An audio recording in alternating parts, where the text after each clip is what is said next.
Hello students, this is interpolation and extrapolation lecture number 5. In the previous 4 lectures, we have discussed about the binomial expansion method of calculating interpolation and extrapolation. Now this is the second method, that is Newton's advancing difference method. In binomial expansion method also there were 3 conditions. If the question satisfied those 3 conditions, then we apply the binomial expansion method, otherwise we have to apply some other method. So in the same way, in the Newton advancing difference method also we have 3 conditions with us. The first condition for Newton's advancing difference method is the independent variable x must ascend or descend with an equal class interval. जो आपका x variable है, that is the independent variable, must be in the ascending or the descending order. ठीक है, and that should also be with an equal class interval. The same condition was there in the binomial expansion method also. ठीक है, no change. So यहाँ in this question देखिए आप 2012, 14, 16, 18, 20, 2012 to 14 2 years का gap है, फिर 14 to 16 again 2 years, again 2 years, again 2 years. तो it's in increasing order, ascend हो रहा है, ascending order में है, ठीक है, and the class intervals are also equal क्योंकि आपके पास 2-2 साल का gap है, ठीक है. Let's take the second question, that is 2013, 12, 13, 16, 19, 18. अब ये x आपका असेंडिंग ऑर्डर में तो है, but the intervals are not equal. तो अगर इस तरह का कोई क्वेश्चन आपके पास आता है तो आप Newton advancing difference method apply नहीं कर सकते. Your second assumption, your second condition is there should not be any irregular fluctuation in the dependent variable y. ये जो आपके पास y वेरिएबल है, इसके अंदर कोई भी irregular fluctuation, sudden jumps, sudden increase, sudden decrease, ऐसा कुछ भी नहीं होना चाहिए. ठीक है, तो ये सेम कंडीशन आपके पास थी अगेन बायनॉमियल एक्सपेंशन मेथड में भी. The first 2 condition of both the methods are same. ठीक है, तो यहाँ पे देखिए 2012, 14, 16, 18, 20 the same question, and in the y series we have 15, 18 missing, 24, 29. ये दिख रहा है कि ठीक है इंक्रीजिंग ऑर्डर है, लेकिन इन द सेकंड क्वेश्चन यहाँ पे एक सडन जंप दिख रहा है आपको. 15, 18, फिर there is a missing, then 54. अगर अच्छा ये 54 के बाद यहाँ पे और थोड़ा इंक्रीज हो रहा होता है, मे बी 63 और मे बी 72, तो हम ये मान लेते थे कि इट्स इन इंक्रीजिंग ऑर्डर. लेकिन यहाँ पे देखिए एक दिख रहा है कि ये जो 54 है ये एक इरेगुलर फ्लक्चुएशन है. तो इस तरह का आपके पास कुछ भी इरेगुलर फ्लक्चुएशन नहीं होना चाहिए to apply your Newton's advancing difference method. Now there is a change in the third condition. Binomial expansion method की third condition थी the x variable for which y variable is to be interpolated must be one of the limit of x variable. ठीक है, यहाँ पे है the x variable for which y variable is to be interpolated must not be one of the limit of x variable. यानी वो x variable जिसके लिए आपको y variable निकालना है, बायनॉमियल निकालने के लिए तो कंडीशन होती है कि वो सीरीज का पार्ट होना चाहिए. जैसे कि ये फर्स्ट वाले क्वेश्चन में, अगर हम इस वाले क्वेश्चन में हम देखते हैं तो 2014, 12, 14, 16, 18, 20 इंक्रीजिंग ऑर्डर है, इक्वल इंटरवल है, और जो मिसिंग है ये आपके पास 2016 का मिसिंग है. तो अगर इस तरह का क्वेश्चन आता है तो हम लगाएंगे बायनॉमियल मेथड. ठीक है, क्योंकि ये सीरीज का पार्ट है. ठीक है, 2020 है तो 2022 भी निकालना है अगर आपके, तो भी हम बायनॉमियल लगाएंगे. यहाँ पे 2010 निकालना है तो भी हम बायनॉमियल ही निकालेंगे. ठीक है, लेकिन सेकंड ऑप्शन देखते हैं. सेकंड क्वेश्चन में देखिए इंक्रीजिंग ऑर्डर में सीरीज है 15, 18, 20, 24, 29. निकालना किसके लिए? 2015 के लिए. आपके पास क्वेश्चन में जो एक्स में इंटरवल है that is for 2 years. 2 years का गैप है सबके बीच में. तो अगर आपको इनके बीच में कोई निकालना है, जैसे 2013 का ही निकालना हो, 2015 का निकालना है, 17 का निकालना है, ठीक है, या फिर यहाँ पे 2021 का निकालना है, तो ये किससे निकालेंगे आप? ये निकालेंगे आप न्यूटन्स मेथड से. Is it all right? So let's take one question and try to solve it by your Newton advancing difference method. The following are the annual premium charged by an insurance company for a policy of rupees 1000. Calculate the premium for the age of 26. किसके लिए निकालना है? 26 के लिए निकालना है। ठीक है, आपके पास एज गिवन है एक्स वेरिएबल के अंदर, प्रीमियम गिवन है वाई वेरिएबल के अंदर। एज गिवन है 20, 25, 30, 35, 40। फर्स्ट कंडीशन चेक करते हैं, एक्स असेंडिंग ऑर्डर में है। ठीक है, इट शुड बी इधर असेंडिंग और descending order with in equal class interval, तो ये असेंडिंग ऑर्डर में है। और हाँ, यहाँ जो इंटरवल है, यहाँ भी 5 की इंटरवल है, यहाँ भी 5 की इंटरवल है, तो ये इंटरवल भी इक्वल है। My first condition satisfied. What is my second condition? There should not be any irregular fluctuation in my y series. तो just see the question, कोई भी irregular fluctuation मुझे यहाँ पे नहीं दिख रहा है। And my third condition is the x variable for which y variable is to be interpolated. कौन सा x variable है अभी हमारे पास? 26। इस 26 के लिए मुझे y कैलकुलेट करना है, तो the x variable for which y variable is to be interpolated must not be one of the limit of x variable. अब ये x वेरिएबल की लिमिट में नहीं आ रहा है। ठीक है, लिमिट में अगर यहाँ पे अभी हमको 45 निकालना होता तो हम किससे निकालते? बायनॉमियल से निकालते, वो लिमिट का पार्ट होता। ठीक है, 20 से पहले 15 निकालना होता तो वो भी अगेन लिमिट का पार्ट होता। ठीक है, क्योंकि 5 के इंटरवल है। यहाँ पे इनके बीच में 25 से 30 के बीच का कोई वैल्यू है, 30 से 35 के बीच का कोई वैल्यू है, या 40 के बाद 41, 42 कुछ वैल्यूज है। ठीक है, तो अगर वो निकालनी है तो आप किससे निकालेंगे? आप न्यूटन्स मेथड से अप्लाई करेंगे। ठीक है, अब न्यूटन मेथड अप्लाई करते हैं, स्टार्ट करते हैं इसको। यहाँ पे लेते हैं हम एज, ये लेते हैं हम प्रीमियम, तो age is X, premium is Y.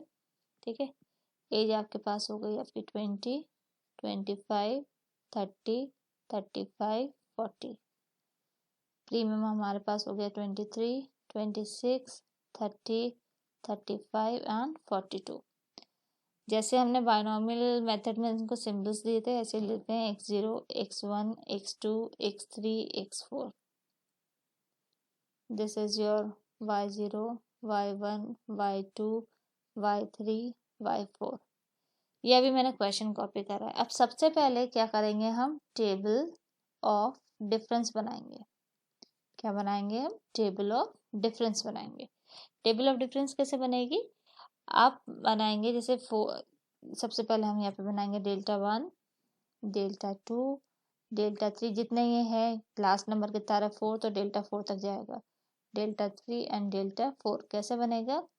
y वाली सीरीज में आपको नेक्स्ट वाले नंबर से प्रीवियस नंबर को माइनस करना है, तो 26 माइनस योर 23, ऐसे 26 माइनस 23 कितना आएगा? 3। ठीक है, तो ये आया मेरे पास 3। ठीक है, फिर 30 माइनस 26 कितना आया? 4। फिर 35 माइनस 30 कितना आया? 5। 42 माइनस 35 ये आया 7। This is my delta 10, delta 11, delta 12, delta 13।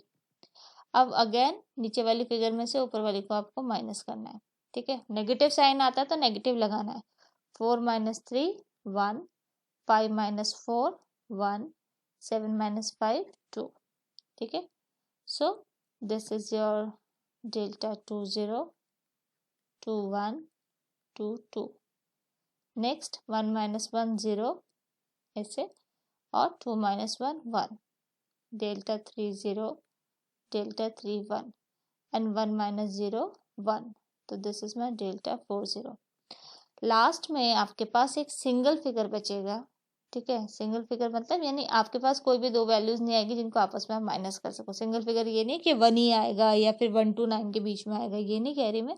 Last में एक सिंगल वैल्यू ही बचेगी, यानी आपके पास, अब आपके पास माइनस करने के लिए, उसको किसी से रिड्यूस करने के लिए, डिफरेंस निकालने के लिए कुछ भी नहीं आएगा। तो क्योंकि ये y 4 तक आ रहा था तो ये भी डेल्टा 4 तक बनेगा। ठीक है, तो this is your table of difference. My next step is to calculate small x, and the formula is item to be interpolated minus item of origin divided by difference between two adjoining items. ठीक है, तो this is x, item to be interpolated किसके लिए निकालना था, interpolate किसके लिए करना है, 26, ठीक है। तो this is item to be interpolated is 26। Item of origin, जहां से मेरी एक्स सीरीज स्टार्ट हो रही है, कहाँ से स्टार्ट हो रही है, 20 से, ठीक है। तो आइटम ऑफ ओरिजिन कहाँ से ओरिजिन हो रहा है, 20 से। Difference between two adjoining item, यहाँ पे क्योंकि क्लास इंटरवल इक्वल है तो कितने की इंटरवल है एडजॉइनिंग आइटम्स में, इन दो आइटम्स के अंदर कितने की इंटरवल है एक सीरीज के अंदर, तो इंटरवल इज ऑफ 5, ठीक है। तो हम 5 की इंटरवल लिख लेते हैं डिवाइडेड बाय 5, तो दिस इज 6/5 दैट इज 1.2, ठीक। तो my small x is 1.2। Now the formula बनाना है आपको, yx this is equals to y0 plus x delta 10 plus x। पहले मैं थोड़ा सा फॉर्मूला लिखती हूँ, फिर उसके बाद समझाऊंगी बना कैसे, ठीक है। 2 factorial delta 20 plus x, x minus 1, x minus 2, 3 factorial delta 30। अब आगे का आपके साथ में बनाना बताएंगे, ठीक है। स्टार्ट करते हैं, देखो y0 प्लस होगा स्टार्टिंग में फर्स्ट, प्लस x डेल्टा 10, इसके नीचे भी 1 का फैक्टोरियल है, लिखो या मत लिखो। ये क्या कर रहा है, जैसे यहाँ पे डेल्टा 20 को मल्टीप्लाई करा है आपने, ठीक है। डेल्टा 20 को मल्टीप्लाई करेंगे तो डिनोमिनेटर में जितने डेल्टा से मल्टीप्लाई कर रहे हो उतना फैक्टोरियल है। 10 के केस में 1 का फैक्टोरियल है, 20 के केस में 2 का फैक्टोरियल है, 30 के केस में 3 का फैक्टोरियल आएगा, और लास्ट में अभी हम 40 और बनाएंगे तो उसमें 4 का फैक्टोरियल आएगा। Denominator is clear.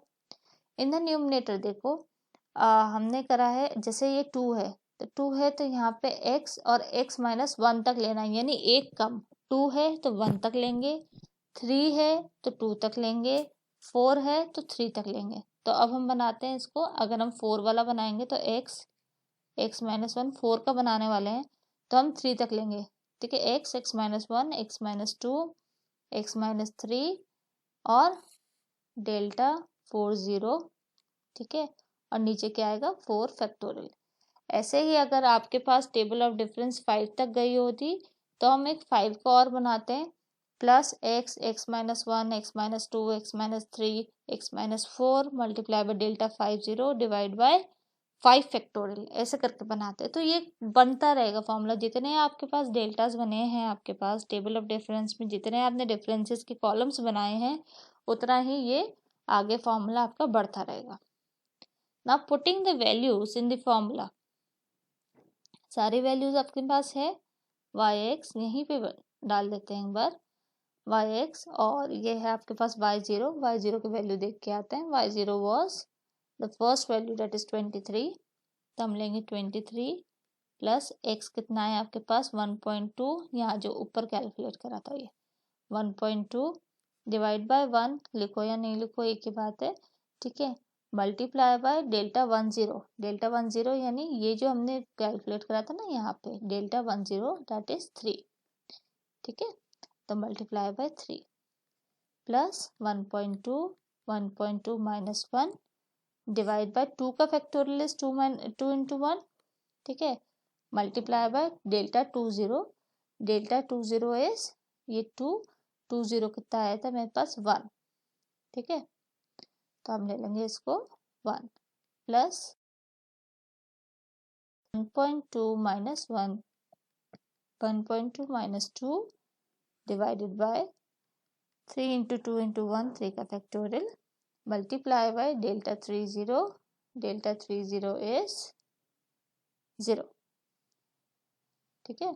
Multiply by 0 plus एक और आएगा, यहीं पे लिख लेते हैं इसको 1.2 minus 1, 1.2 minus 2, 1.2 minus 3 divided by 4 3 2 into 1 multiply by delta 40 की वैल्यू आई है 1, तो मल्टीप्लाई बाय 1, ठीक है। ये हमने वैल्यूज इसमें पुट कर दी फॉर्मूले में। अब कुछ नहीं करना, आपको उसको सॉल्व करना है। सॉल्व कर लेते हैं इसको फटाफट। yx this is equals to 23 plus ये 1.2 इंटू 3 था तो दिस वुड बी 3.6 प्लस ये आएगा आपके पास इसको सॉल्व करेंगे तो ये आएगा 0.24 divide by 2 plus 0 plus 0.3456 divide by 24। ठीक है, नेक्स्ट सॉल्व कर लेते हैं। 23 plus 3.6 plus 0.12 plus 0 plus 0.0144. So what is the value for yx? That is 26.7344. So therefore the amount of premium में पूछा था ना उसने हमसे कि प्रीमियम कितना देना है उसको at the age of 26, तो payable at the age of 26 years is rupees 26.7344। ठीक है, ये फॉर 1000 रुपीज़ के लिए प्रीमियम था, तो 26.7344। ठीक है, तो this is your answer. So this is the simplest question of interpolation extrapolation by Newton's advancing difference method. In the next class, we'll solve some more questions of Newton's advancing difference method only. Till then, thank you. And one more thing, girls, students, if you like my videos, the way I explain the videos, so please, I would request you to like my videos and subscribe my channel. Thank you.